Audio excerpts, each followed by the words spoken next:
Hi everyone and welcome to my last Diablo 4 closed beta video. I'm going to go through what I like, what I don't like and some possible suggestions to improve the game from my point of view. This entire video is from my point of view. You may have a different opinion and that is of course absolutely fine. As you can see here, this is my character list for this closed beta. I managed to get a rogue to level 25. This was a ranged rogue, so it's a bow / crossbow character. I got a barb to level 20 and I stopped there because the only thing it had left was dungeons, and I'm not crawling through dungeons for 5 levels just to get an extra few passive points. And also I wanted to do a story character where I don't cut any of the speech or cutscenes, and that's what I did. And I have to say the story for Act 1 is amazing, so let's just get that out of the way. I only got a sorcerer to level 10. I tried to respec her a few times over the last 24 hours or so, and I just cannot get it to work. I did this character with gear off the floor until it reached level 20. I did this character with gear off the floor and obols and vendors, and I did the story character with gear off the floor as well. When I say gear off the floor, I mean gear that's dropped out or quest gear, and that's it. In comparison, the sorcerer was also done with gear off the floor, and in comparison to the rogue and the story barbarian, it's severely lacking. The what they call the big mana spender spells are too mana intensive compared to the amount of mana you can generate from the basic skills. Also, the very few defenses, or the ones that I was able to get, were on such huge cooldowns. I was constantly using potions.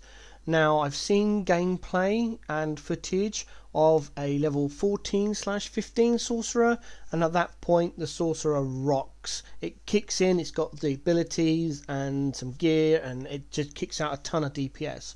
However, I don't want to go through 14/15 levels of absolute hard gameplay to get that far when I can just play a rogue or a barbarian that doesn't have that issue. So that, again, is my own personal opinion. So the sorcerer didn't get past level 10, and now we've only got about 4 or 5 hours left of the beta, and I'm not going to go back to it. More on that subject later on. Let's get on to what I don't like about the game in general. If you don't do a story mode character, if you skip everything, there's no issues. If you don't skip everything, there are 3 full screen bright white flashes. In this day and age, I have no idea why games developers continue to do this. Everybody hates flashbangs. They don't add anything to the story. They annoy everyone, and most people have to cover their face with their hands, turn the brightness levels down, and just it causes so many issues. I have no idea why. Yes, I'm going on about this quite emphatically. I have medical conditions, so for me these white flashes can cause massive migraines, and as a carer for disabled family members, this can cause all sorts of ongoing effects long term. So white flashes, why? I have no idea why. Additionally, in the dungeon there is a semi-boss called the Butcher. You may have encountered it yourself. Outside of level 20 plus fully geared characters, or a few niche builds, mainly on the barbarian, you can't kill the Butcher. I've seen people try, they failed. You either have to try and portal out of the dungeon and reset it and hope you don't encounter him again, or alternatively you just end up dying, at which point he disappears and you can carry on your dungeon. Because he's such a random entity, you can't prep for it. You can't redo your skills and prepare for that encounter. It's such a random encounter. They either need to triple the amount of health potions he drops, or they need to severely tone him down so anyone at any level in any dungeon has a good chance of beating him on any build. Otherwise it just is atrocious. More so for hardcore characters than softcore. Softcore, we die, meh, whatever, let's go. Hardcore characters, dead, redo your character. It's horrible, absolutely horrible. The other thing to mention is the stash. As far as I can see, with the stash and the wardrobe in Act 1, there is one of each, and that's in the main city, and I think there should be at least 2 or 3 stashes dotted around Act 1. Wardrobe, not so much of a problem. I only wardrobed my character at level 25 on my rogue, level 20 on my barb, and I haven't done it on either of the other ones. It's something you kind of do at endgame more so because it's such a lot of investment and there's so many different items you can wardrobe into and transmo and stuff. You can ink it and everything, and if you change a piece of gear, it gets a bit annoying anyway. So that's a little bit of a problem out of the way. A couple of other things. The UI is still a bit clunky. I'm still unsure of where to find stuff when I want to just look at something. You're pressing all sorts of buttons trying to figure out where it is, and you still can't find it, so it's a bit clunky. I'm going to go into the game in a minute and we'll go through some other things. On a great note, if you listen, I have sound in this game, and if you're a long-term follower, you know in most games I cannot have any sound because it hurts my ears because of my medical conditions. I was able to do the full story mode all the way through Act 1 with all the sounds on. Okay, I've had to change the levels of sound, as you can see here, and in fact the effects volume is still slightly too high. But other than that, these sound levels are absolutely awesome. I'm able to listen to the entire storyline and, as you can hear, have the music in the background with no issues. It's absolutely fantastic. There is some live maintenance going on at the moment, so this may cause some disconnects or some stutter and lag. But hopefully it won't affect us too much. There we go. So we're in. Oh, a little bit of lag. So I'm going to go through all the crafters as well. Some of these you may have encountered, some not. Some of them don't open till level 20, so you haven't got a character level 20, you're not going to be able to access them. The first one I've come to is the jeweler. This is where you can upgrade all of your gems, and then using this you can unsocket the gems. You can add sockets if you get one of these. These come from world bosses. Now I've had 3, but I've only killed 1 rare boss. I think there might be a quest drop somewhere for them out of one of the side quest caches you get. I don't know because I never look at what drops.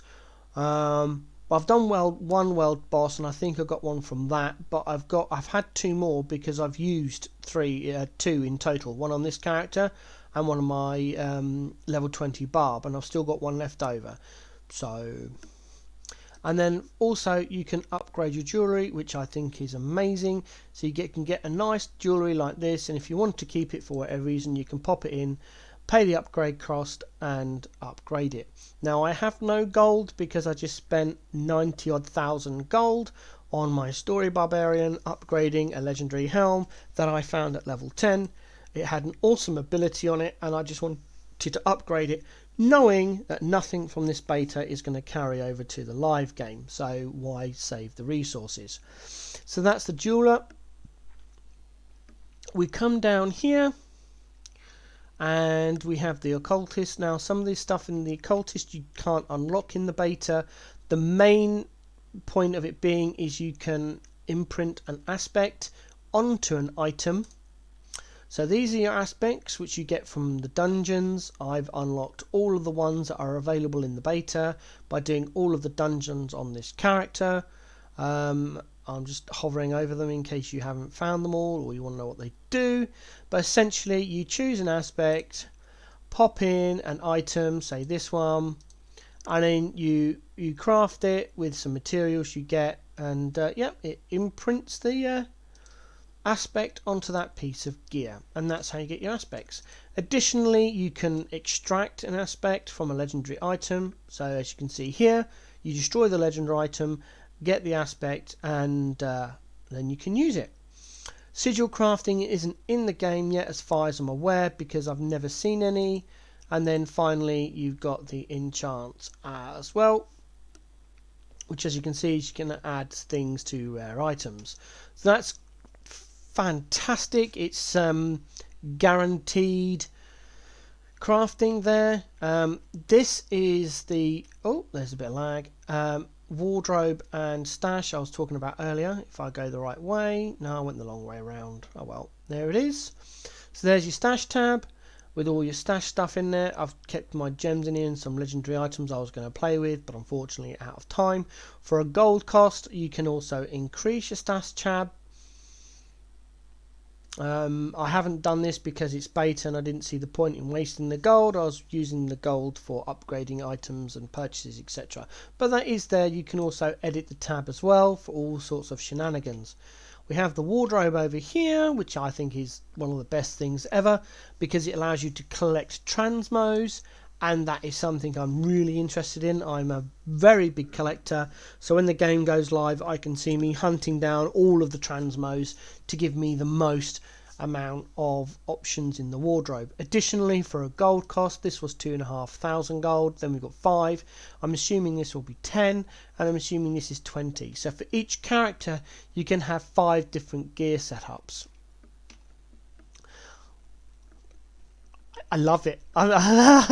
Maybe this is a biased opinion, but so far, Diablo 4, other than the few things I went through at the beginning, I'm loving this. In here, you have got your weapon vendor. You can buy weapons and sell stuff to. Same with the armor vendor here. And then finally, we've got our handy blacksmith where you can trash stuff for materials. There we go, we've got some 2 rawhide there, and then that can be used at the crafting vendors for various crafting. We can also repair once you die. It's the only time you take durability damage is if you die. You don't take wear and tear durability damage, it's only if you die. So hardcore peeps don't have to worry about this. Softcore peeps, be wary of how many deaths you incur. You can also got this upgrade option, which again I can't do much on. Let's see if I can find a cheap one. There we go. No, that's 9 grand. Have I got any that I can upgrade? Nope. They're all legendary items. They're all going to cost a fortune. Last one, I'll try this one. No, okay, so I don't have enough gold to upgrade. But as you can see here, I have upgraded this one purely because of the legendary effect. And I wanted to upgrade the weapon to keep the weapon in line with what I was doing, and it's absolutely fantastic. I love the fact that we can upgrade the items 4 times if you find a really decent legendary, or alternatively you can extract the power.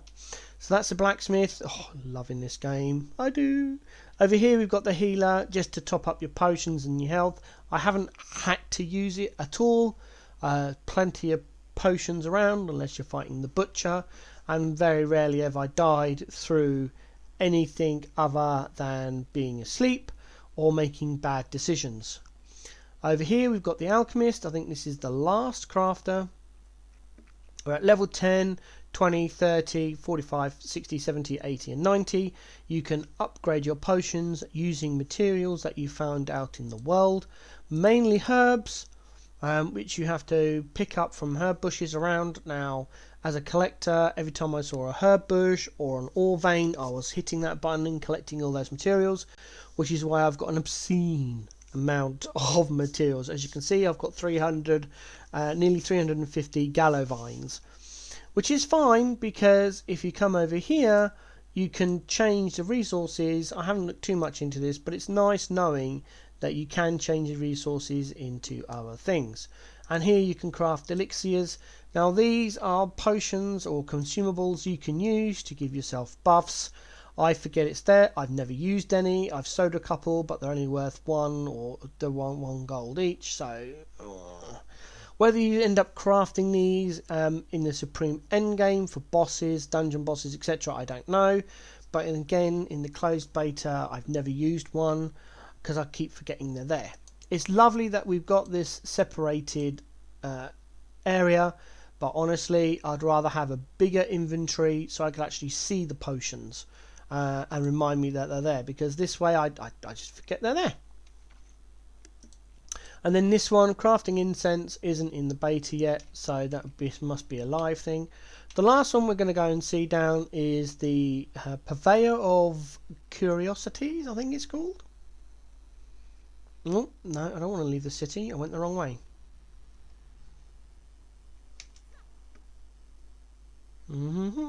There it is. Down we go. Come on, that's it. Purveyor of Curiosities. So here we go then. So from side quests, completing side quests and some events, you can get obols. Now these are used to buy items from the vendor for various costs, depending on your class and depending on what you want. You've also got whispering keys. Now what I would suggest you do as soon as you get some obols is buy a whispering key.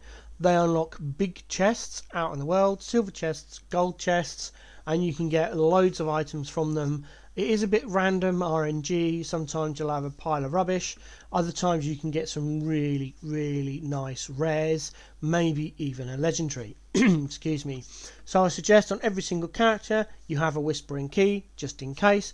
And if you use one to open a chest, the next time you're in town, pick up another one if you've got the obols. Every character should be doing all the side quests so that you can at least buy whispering keys, because the side quests are per character, so you can earn a ton of obols.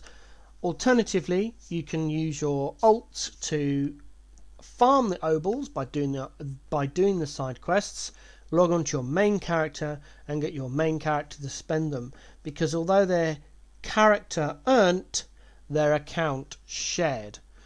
So there is a limit. It doesn't say the limit, and I don't know if the limit is restricted to the beta. I hit about 500-600 on my on this rogue, and it suddenly came up that I had too many. I wasted about 100 obols before even realizing what they were. So keep an eye on your limits and maybe bank some whispering keys if you get the message saying you got too many.